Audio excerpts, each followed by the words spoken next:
pour breton. Est-ce que tu te rends compte qu'en prononçant le mot apéro sur cette terre, tu as créé un tsunami de bretons assoiffés qui peut mener à l'extinction de l'espèce humaine? Mais je me rendais pas compte, pour moi c'était qu'une légende. Les légendes sont basées sur des faits réels, et celle-ci est bien réelle, crois-moi. L'apéro en Bretagne constitue un danger de niveau planétaire. C'est fou comme avec un seul mot, toute la Bretagne pète un plomb. Tout comme le loup-garou se transforme les soirs de pleine lune, le breton se torche la gueule avec tout ce qu'il trouve les soirs d'apéro. Combien d'apéros le breton est-il capable de prendre en une journée? La moyenne nationale est de 15 apéros par jour pour un breton en bonne santé âgé entre 12 et 75 ans. Ah, je m'attendais à plus. Tu n'es pas attentif. Ces 15 apéros constituent uniquement ce qu'ils prennent avant le coucher du soleil. Et lorsque le soleil se couche, tu n'es pas encore prêt pour connaître cette vérité. Mais comment allons-nous arrêter les bretons? Les arrêter? Non. Tu t'égares. Personne n'est capable d'arrêter un breton lorsque ce dernier est en chasse d'alcool. On fait quoi alors? On prie. On prie pour que le breton étanche sa soif le plus vite possible sans faire trop de dégâts. Et pourquoi ne pas leur faire boire de l'eau? Chut, tais-toi! Quoi? Ne redis jamais ça. Un breton ne boit de l'eau que lorsque celle-ci est accompagnée de pastis et dans aucun cas, il l'utilise pour se désaltérer, compris? Aucun breton n'a jamais voulu essayer? Si. Un breton aussi est risqué dans les années 70. Erwan Torché, il s'appelait. Qu'est-ce qui lui est arrivé? Le pauvre homme a commencé à y prendre goût. C'était d'abord de l'eau plate, puis de l'eau gazeuse. Puis il a fini par ne commander plus que des menthes à l'eau au bistrot de son village. Mon Dieu. Ses congénères, ne comprenant pas les raisons qui l'avaient poussé à faire de telles choses, commencèrent à le rejeter. Erwan, désemparé, chercha par tous les moyens à retrouver la sensation d'une gueule de bois, d'une bouche pâteuse et d'être accepté à nouveau parmi les siens. Mais il était trop tard. Comment ça? L'eau dans ses veines avait déjà fait son œuvre. Et le corps du jeune Erwan en réclamait davantage. Et qu'est-il advenu de lui? Rejeté par son propre peuple, il déménagea aux États-Unis et devint coach sportif. Mais c'est horrible. Nombre d'histoires ici le sont. Tu ferais mieux de t'y habituer. Allons dormir, une longue route nous attend demain. Gros, tu joues en MMO, FPS ou RPG? FPS, toujours. Ah, bien. Ça va, toi? T'as une petite voix? Non, c'est ma mère, elle m'a encore pris la tête. Pourquoi? Bah, elle s'inquiète, elle comprend pas que gamer, ça peut être un vrai métier. Ah, qu'est-ce que tu veux, c'est une autre génération, et ils comprennent pas la génération gaming. Surtout que t'es ma IP, il suffit que je me fasse recruter par une grosse team et à moi les pépettes, c'est pas ce qu'elle m'a sorti la dernière fois. Vas-y, balance. Fais tes devoirs, qu'elle me dit. Non, je te jure. Ce monde se barre totalement en couille. M'en parle pas, mes parents c'est pareil, ils s'inquiètent alors qu'aujourd'hui je gagne 3 fois ce qu'ils gagnaient à mon âge. T'as été recruté dans une team? Non, j'ai un compte mime. Ah bien, ça c'est pareil, OnlyFans, mime et tout le touti, les darons ils bitent que dalle, ils trouvent ça dangereux. Qu'est-ce qu'il faut pas entendre? J'ai croisé ta sœur d'ailleurs sur OnlyFans. Ah bah qu'est-ce que tu veux, elle est à cheval sur la carrière, hein, comme moi. Je sais pas si c'est sur la carrière qu'elle était à cheval, d'ailleurs je savais pas qu'elle était majeure. Depuis une semaine. Ah waouh. Les vieux ils comprennent pas les nouvelles technologies, ils ne comprennent pas. Mais laisse tomber, à leur époque déjà quand Tefal sortait un nouveau grippin, c'était carrément un délire pour eux, alors aujourd'hui forcément ils sont largués. C'est comme quand je m'enferme dans ma chambre le samedi pour me taper un raid de 8 heures, elle s'inquiète comme si on m'avait diagnostiqué une leucémie. C'est quoi une leucémie déjà? C'est quand t'as la chiasse je crois. Ah oui c'est ça. Tu vois, on n'est pas des incultes non plus. C'est clair, surtout que les jeux vidéo c'est l'avenir et plus tôt tu l'auras compris, mieux c'est. Évidemment, regarde la direction qu'on prend, les jeux vidéo sont partout. Avec Manu en plus qui réunit le monde entier pour promouvoir l'intelligence artificielle, je peux te dire mes couilles les devoirs. Bah ouais, bon il a encore trouvé le moyen de se taper l'affiche avec la vidéo ridicule qu'il a postée de lui, mais bon avec lui c'est comme une sorte de principe, qu'est-ce que tu veux. J'arrive. Bon gros, faut que j'aille mettre la table. Waouh, mais dis à ta mère qu'on est plus au temps de l'esclavage, hein. Ça, m'en parle pas. Elliot, tu pourrais remplacer Bastien pendant ses congés, s'il te plaît? Ah non, parce que je pars moi aussi au même moment en congé, donc Bah donc, tu pars plus. Ah bah non. Ah bah si. Ah non, moi j'ai posé mes congés il y a 2 mois, j'ai pris mes billets de train et tout, c'est mort. T'as pas pris d'assurance annulation? Mais j'ai pas besoin d'une assurance annulation vu que je pars en vacances dans ce train comme c'est prévu depuis 2 mois. J'espère pour toi que t'as pris une assurance annulation. Non, j'en ai pas pris car j'en ai pas besoin, car je pars. Eh bah dis donc, t'as de l'argent à perdre toi, on te paierait pas un petit peu trop?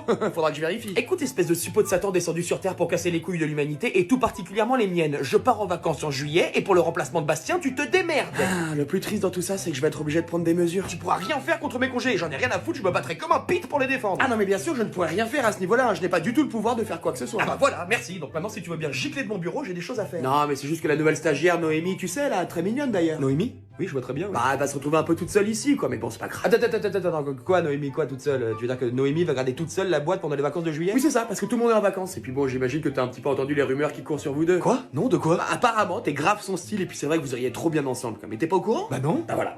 Enfin bon, c'est pas grave, hein, je vais demander à Julien de rester, c'est mieux. Attends, bon écoute, c'est vrai que bon voilà, la pauvre, je vais pas la laisser toute seule, elle connaît même pas la machine à café. Elle la connaît pas. Bien sûr, la machine à café. Allez, c'est bon, vous pouvez compter sur moi. T'es un ange. Salut Noémie, dis-moi, ça te dirait qu'on aille boire un verre après le tard? C'est gentil Elliot, mais ce soir je peux pas, y a ma femme qui vient me chercher, en fait nos 2 ans de mariage. Ta femme? De comme une femme quoi, de comme toi. C'est ça. Je vais la tuer. De quoi? Rien du tout. Eh ben écoutez, bonne soirée les filles. C'est à cette heure-là que t'arrives, toi? Ah quoi, il est 9h, je commence à 9h, j'arrive à 9h. Bah, à partir de maintenant, je vais te demander d'arriver 15 minutes en avance, histoire d'être sûr que tu sois opérationnel et à ton bureau à 9h. T'as complètement craqué ou quoi? Pourquoi je t'offrirais 15 minutes de mon temps comme ça? Mais tu m'offres rien, je veux juste que tu commences à travailler à 9h, donc le temps que tu t'installes, que tu prennes ton café, ça demande à ce que tu arrives 15 minutes en avance, c'est tout. Mais toi, je crois que t'as rien compris en fait. Sur mon contrat, il y a marqué 9h, 18h, donc je suis une grande dinde si tu crois que je vais me pointer 15 minutes plus C'est tôt. pas une question, Elliot, hein. À partir de maintenant, tous les employés doivent arriver 15 minutes en avance pour être à l'heure, c'est tout, c'est comme ça, c'est la nouvelle Et règle. qui a fait cette règle de merde? C'est moi. Bah, évidemment, hein, pourquoi je demande? Voilà. Ok, mais dans ce cas-là, tu nous payes pour ces 15 minutes supplémentaires. Ah, mais tu crois vraiment que pour 15 petites minutes, on va changer tous les contrats et tous les salaires? Bah, ça revient à 5 heures en plus par mois, donc ouais, crois-moi, va falloir faire des changements. Mais Ouais. t'es vraiment qu'un petit rat, hein. Pour 15 minutes, tu vas nous chier une galère? Ah mais comme jamais, mais je crois que t'es pas prête, hein. Jamais je donnerai une seule seconde en plus de ma précieuse vie, ni à cette boîte et encore moins à toi. Ça veut dire quoi, ça? Attends, tu m'aimes pas? Mais bien sûr que non, à chaque fois que je vais couler un bronze aux toilettes, je dis à tout le monde que je vais te rendre ta liberté. Bah, c'est bien, t'es un poète, bravo, mais ça changera rien. Ah non mais t'as pas compris, hein, je te dis non depuis tout à l'heure. Elliot, on tourne en rond, toi et moi. À chaque fois, c'est pareil. Je te donne un ordre, tu dis non, et puis au final, qu'est-ce qui se passe? Bah au final... Au final, tu baisses ton froc et tu t'exécutes. Donc tu veux pas qu'on gagne un peu de temps? Eh mais toi je crois que tu sais pas qui je suis, hein. Quand t'es quoi, un gangster? Alors que t'habites à Neuilly, t'arrives en trottinette électrique avec ta dégaine de fion, et tous les midis, tu manges le bar à smoothie du coin de la rue. De quoi tu me parles? Ouais, mais... Rien du tout en fait. Donc tu prends ton petit sac à main. Waouh. Même ma grand-mère oserait pas sortir en public avec une horreur pareille, hein, je te le dis. Et puis tu vas bosser avant que je m'énerve. Quoi, tu vas faire quoi si tu t'énerves? Ok, c'est bon, j'y vais. Et puis je serai là demain matin à 8h45, ça va, pas la peine de... Voilà. Tarlouse. Bon papa, j'aimerais vous demander la main de votre fille. J'ai l'impression que tu viens de me voir pour me demander ça. Bah non, c'est normal, vous êtes le père. Me et- coupe pas par contre. Écoute, il est absolument hors de question que je te donne ma bénédiction.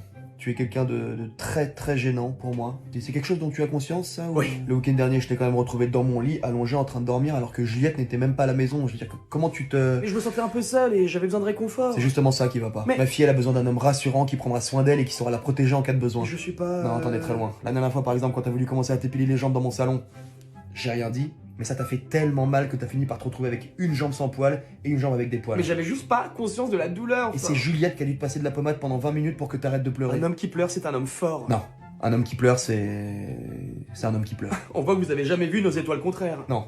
Et rien que dans le titre, il y a Roger. Oh, c'est un tort, il est génial. Écoute-moi, il y a aucun moyen pour que je te laisse épouser ma fille, vu. Bah, j'avais un peu compris. Par contre, j'ai pas pu m'empêcher de voir que tu t'entendais très bien avec ma femme. Ah bah alors là, c'est simple, j'adore cette femme. Bah justement, je peux te proposer un arrangement. Alors, bah déjà merci. Hein, merci pour la propale, hein, niveau ouverture d'esprit, c'est top. J'ai rien contre les vieilles pierres, seulement moi à la base, j'étais plutôt venu vous demander la main de votre fille, hein, et pas faire de l'archéologie. Tu sais, un jour, il y a Juliette qui est venue me voir et qui m'a demandé, Papa, quelle serait pour toi la meilleure qualité que mon copain devrait avoir? Alors c'est quoi la meilleure qualité que je devrais avoir? Être à l'épreuve des balles. Compris, on se marie pas, y a pas de galère. Salut. Hello. Dis-moi, je suis passé devant la pointeuse ce matin et j'ai pas pu m'empêcher de remarquer que t'étais arrivé avec 2 minutes de retard.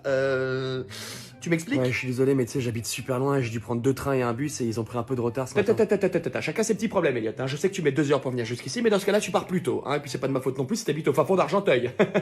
Moi ce matin par exemple, j'ai eu une énorme galère, hein. Il me restait que 2 barres sur ma trottine, donc je te laisse imaginer mon stress. Après, heureusement, j'habite qu'à 5 minutes et Dieu merci, la trottinette a tenu jusqu'ici, mais bon, tu vois, on est tous soumis au même genre de stress, hein, donc faut arrêter de se trouver des excuses en fait. Bah, je suis désolé. Ouais, tu peux. Donc comme tu vois, chacun a ses problèmes. Hein. Moi, je peux pas accepter que tu arrives le matin avec 2 minutes de retard. Ça, c'est pas possible. Donc il va y avoir une retenue sur salaire. Hein. C'est normal que tu sois pas payé pour ces 2 minutes où tu n'étais bah tout simplement pas là. Hein. Pour 2 minutes? Ah mais attends, tu me dis ça comme si j'exagérais ou que c'était pas grave. Non mais tu plaisantes. Être à l'heure, en fait, c'est être professionnel. Donc si t'es pas professionnel, effectivement, tu n'as rien à faire ici. Donc la vraie question, c'est celle-ci, Elliot.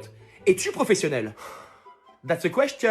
Oui, excuse-moi, ça arrivera plus. J'espère. Donc voilà, t'étonnes pas si ton salaire est un petit peu plus bas ce mois-ci, hein, tu pourras t'en prendre qu'à toi-même, voilà. Tiens, pendant que je te tiens, t'as pu terminer le dossier que je t'ai envoyé hier soir à minuit? Je suis dessus là, j'ai bientôt terminé. D'accord, donc tu l'as pas terminé. Et là, tu les cumules, hein. Vraiment, je te le dis, tu les cumules. Va vraiment falloir commencer à se wake up, hein, parce que sinon ça va, ça va pas le faire.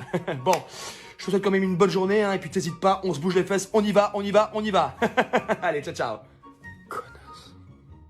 Elliot, t'as mangé tout seul ce midi, je t'ai vu par la fenêtre. M'observe par la fenêtre? J'ai remarqué depuis un moment que t'avais du mal à t'intégrer au groupe, et la preuve en est, tu manges tout seul. Ah oui, parce que j'avais pas envie de parler, ça t'arrive jamais? Non, pas dans un groupe dit équilibré. Laisse-moi te rappeler qu'on est avant tout une équipe, d'accord? D'accord? Oui, d'accord. J'aime bien qu'on me réponde quand je pose une question. Non, on souffle pas. On reste professionnel, hein, on n'est pas à l'UCPA. Ouais, d'accord. Voilà. Donc je te disais, t'exclure comme ça tout seul du groupe, pour moi c'est un red flag. Je voulais juste manger tout seul ce midi. Non, mais je connais la chanson, ça commence comme ça, puis après ça vient plus aux afterwork, et puis après toute la synergie du groupe s'en trouve détériorée, tu comprends? Donc là t'es en train de me dire que je peux pas aller manger où je veux pendant ma pause déjeuner? Ne déforme pas mes propos, je n'ai jamais dit ça. En revanche, te mettre comme ça en retrait de la meute, ça pollue les rapports. Regarde, tout le reste de l'équipe a mangé ensemble au restaurant de l'entreprise. En plus, il faut marcher le restaurant de l'entreprise. Ça, c'est un esprit d'équipe. Donc parce que j'avais pas envie de manger le poisson pané puré dégueulasse de la cantine, j'ai pas l'esprit d'équipe. Alors premièrement, ce n'est pas une cantine, hein, c'est un restaurant d'entreprise, je te prierai de faire preuve d'un petit peu plus de respect. Et deuxièmement, oui, ça fait de toi un outsider. Bon, ok, je mangerai avec l'équipe à partir de maintenant. C'est bon, je peux y aller? Mais c'est dingue à quel point tu peux être méprisable, hein. Moi, je suis hyper gentil avec toi, je viens, je te mets à l'aise, je prends le temps de venir te parler, et toi, une fois encore, c'est moi. Ok, j'ai compris. Merci. Non, je pense pas que t'aies compris, bien au contraire. Juste pour rappel, tu sais que c'est moi qui m'occupe de vos évaluations trimestrielles. Ah, tu me menaces maintenant? Non, mais le prends pas comme ça, en fait, hein, c'est plus une mise en garde. D'accord, j'ai compris. Merci d'être venu me parler, ça me touche beaucoup. Ah, et bah tu vois qu'avec un petit peu d'acharnement, on obtient absolument tout ce qu'on veut. Allez, je te souhaite une bonne journée. Je peux plus me la voir. Allô? Ouais, allô, je t'appelle pour te dire que je te quitte. Désolé. D'accord. Je sais que tu dois être au plus mal et franchement, j'en suis désolé, hein, mais je pense que c'est mieux comme ça. D'accord. J'espère que tu rencontreras quelqu'un qui te correspondra mieux parce que malgré tout, t'es quand même une très très belle personne. D'accord. C'est tout? Enfin, t'as rien à me dire? Enfin, je sais pas, je suis quand même une perle rare et je te dis que je te quitte et on dirait que... Enfin, de toute façon, je sais très bien que t'es triste, hein, dans le fond, hein, donc ça sert à rien de... D'accord. Donc t'en as rien à foutre en fait. Juste pour te dire, t'étais vraiment pas un bon petit ami. Donc cette décision, c'est moi qui la prends. Je te quitte, c'est irrévocable. Donc si t'es triste, c'est normal en fait. Ça marche. Arrête ton petit jeu de manipulation, ça marche pas du tout. Donc si t'as envie de pleurer, pleure. Je sais que t'es triste, donc pleure s'il te plaît. D'accord. Vas-y, tu sais quoi, si t'arrives pas à passer à autre chose, c'est ton problème en fait, parce que moi perso, je suis passé à autre chose depuis bien longtemps. Donc je sais que c'est difficile à encaisser, mais c'est la vérité. D'accord. Et très franchement, je dis ça pour toi, hein, mais tu devrais toi aussi essayer de passer à autre chose. Parce que si tu restes accroché à moi, ça va te faire souffrir pour rien. Ah non, je suis d'accord avec toi. Donc tu m'as jamais aimé en fait. Non mais j'y crois pas, après tout ce qu'on a vécu ensemble, tout ce que... J'arrive pas encore que ça se termine comme ça, quoi. Yep. Non mais attends, mais je suis sûr qu'on peut arranger ça, tu sais. Je peux changer, tu sais, je peux devenir une autre personne, s'il te plaît, ne fais pas ça, je suis folle de toi. Franchement, je comprends pas comment tu peux me faire ça. Enfin, j'étais la meilleure des copines, j'ai toujours tout fait